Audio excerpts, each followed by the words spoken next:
যদি আপোনালোকে 90ৰ এনিমেটেড চিৰিজবোৰৰ সৈতে পৰিচিত হয় তেন্তে এই হালধীয়া চিৰ ক্ৰিচাৰটোক চিনি পাবই, বহুতৰে প্ৰিয় স্পঞ্জবব স্কুৱেৰপেণ্টছ।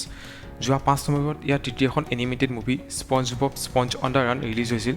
আজি এইখনৰ বিষয়ে ক'বলৈ লৈছোঁ, এইখনক লৈ মোৰ অপিনিয়ন কি হয় আৰু ক্ৰিটিকৰ মাজত ইয়াৰ ৰেছপন্স কেনেকুৱা, তাৰ বাবে এই ভিডিঅ'টো চাব। লগতে ভিডিঅ'টো আৰম্ভ কৰাৰ আগত এটা মাইনৰ স্পইলাৰ ৱাৰ্নিং। প্ৰথমতে এই মুভিখন থিয়েটাৰত ৰিলিজ হোৱা কথা আছিল, কিন্তু ক'ভিড চিটুৱেশ্যনৰ বাবে সকলো দেশতে ইয়াৰ থিয়েটিকেল ৰিলিজ নহ'ল। বাকী নেটফ্লিক্সে ইয়াৰ ডিষ্ট্ৰিবিউশ্যন ৰাইট কিনি 5 নৱেম্বৰত ডিজিটেলি ৰিলিজ দিলে। এইবাৰ এখন ফুলি CGIত বনোৱা হৈছে, চ' পানীৰ তলৰ ৱৰ্ল্ড, সিহঁতৰ টাউন, কেৰেক্টাৰবোৰ সকলোকে এটা নতুন ৰূপত দেখা পাব ইয়াত। মুভিখনৰ ষ্টৰী একদম চিম্পুল ৰখা হৈছে। আমাৰ স্পঞ্জববৰ মৰমৰ পেট গেৰী কিডনেপ হৈ যায় আৰু তাকেই বিচাৰি বেষ্ট ফ্ৰেণ্ড পেট্ৰিকৰ সৈতে এটা এডভেঞ্চাৰ কৰিবলৈ শেষত গেৰীক কেনেকৈ বিচাৰি উলিয়ায় আৰু কেনেকৈ বচায় তাৰ বাবে এই মুভিখন চাব। ষ্টৰী চিম্পুল হ'ব পাৰে, কিন্তু স্পঞ্জবব আৰু ইয়াৰ কেৰেক্টাৰবোৰে এইখন ফানী আৰু চুইট বনাই তুলিছে।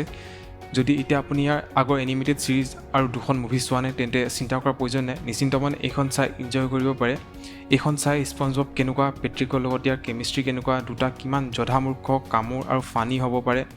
লগতে ইয়াৰ বাকীবোৰ কেৰেক্টাৰ্ছ যেনে স্কুইডৱাৰ্ড, চেণ্ডি, মিষ্টাৰ ক্ৰেবছ, প্লেংটনছ কোন কেনেকুৱা, সকলোৰে এটা বেছিক আইডিয়া ডিটেইলছ পাই যাব। এনিমেশ্যনছ আৰু কেৰেক্টাৰ ডিজাইনৰ কথা ক'ব গ'লে পূৰা পাৰফেক্ট লাগে। CGI যদিও চিৰিজখনৰ লগতে অৰিজিনেলিটি মেইনটেইন কৰিছে, ইয়াৰ হাঁহি, কান্দোন, এক্সপ্ৰেছন চব অৰিজিনেল চিৰিজখনৰ নিচিনাই লাগে। লগতে ভইচ আৰ্টিষ্টো অৰিজিনেল ৰখা হৈছে। এতিয়া যদি স্পঞ্জববৰ মুভি হয় আৰু কমেডি মূৰ্খামি নাথাকিব তেন্তে সেইটো হ'বই নোৱাৰে। মুভিখন গোটেইটো ফানীয়ে ক'ব লাগিব, দুটামান চিনে বহুত সোমাব। ইয়াত দুজনমান হেভি কেমিঅ' পাব, জন উইকৰ ফেচটো ট্ৰেইলাৰটোতে ওলাইছিল। লগতে আৰু এজন ফেমাছ ৰেপাৰ দেখা পাব ইয়াত।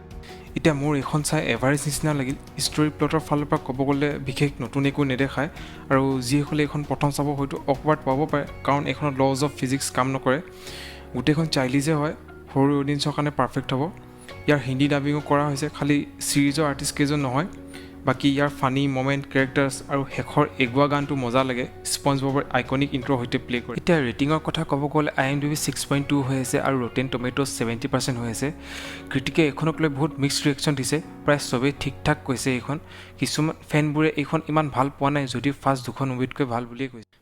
বাকী এইখনক লৈ মোৰ ক'ব লগা ইমানেই আছিল। যদি আপোনালোকে এইখন চালে তেন্তে আপোনাৰ অপিনিয়ন নিশ্চয় জনাব, আৰু যদি চোৱা নাই তেন্তে এবাৰ কনচিডাৰ কৰি চাব পাৰে টাইম পাছ হিচাপে।